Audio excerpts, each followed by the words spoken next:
오늘 이제 주 일공수 여단장의 증언이었는데 증언의 핵심이 박중근 사령관으로부터 지시받았다는 것인데 박중근부터 전화 지시를 받았다는 시간에는 이미 대통령하고 전화 통화하기 이전에 이루어진 일이어서 앞뒤가 말이 맞지는 않습니다.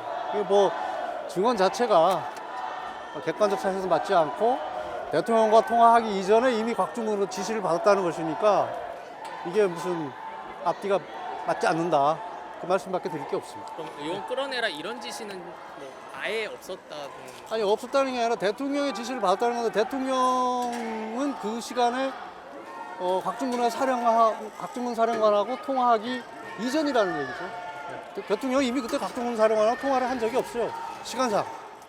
그러면은 비화폰 압수수색 영장 발부 관련해서는 좀 일부 동의하신다는 의견을 내셨는데 이거에 대해서도 좀 한 말씀만 좀 부탁드립니다. 비화폰 통화 내역에 대해서 통화 내역 보면 통화 시간에 대해서 더 명확해질 거라고 봅니다.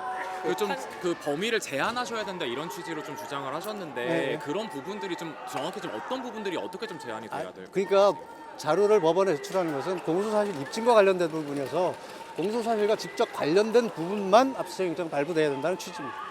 그 판사가 계엄 관련해서 오해를 하고 있다 이렇게 윤 전 대통령이 발언했는데 뭐 어떤 부분을 좀 오해를 하고 있다고 보시는 건가요? 제가 지금 그거는 정확하게 지금 이해되는 부분이 아닙니다. 계엄에 대해서 오해를 하고 있다는 부분은 지금 기억이 나지 않습니다. 그러면은 비화폰 압수수색 영장 관련해서 그러면 어느 정도 선까지 좀 허가가 이루어져야 한다고 보시는지. 공소사실과 직접 관련이 있는 부분입니다. 네. 뭐 예를 들면 좀 예를 들 거 없이 시기적으로나 어떤 범위나 이런 것들이 공소사실과 직접 관련된 부분 내에서 이루어져야 된다. 이렇게 봅니다. 감사합니다. 수고하셨습니다. 경찰 소환 통보 관련해서는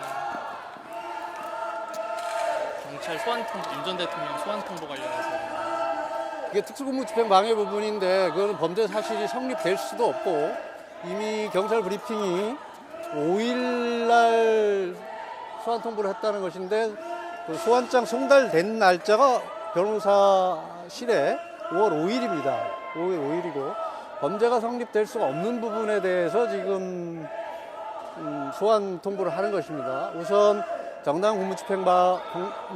정당한 공무집행이 없었고 대통령은 거기에 대해서 관여한 바도 없다.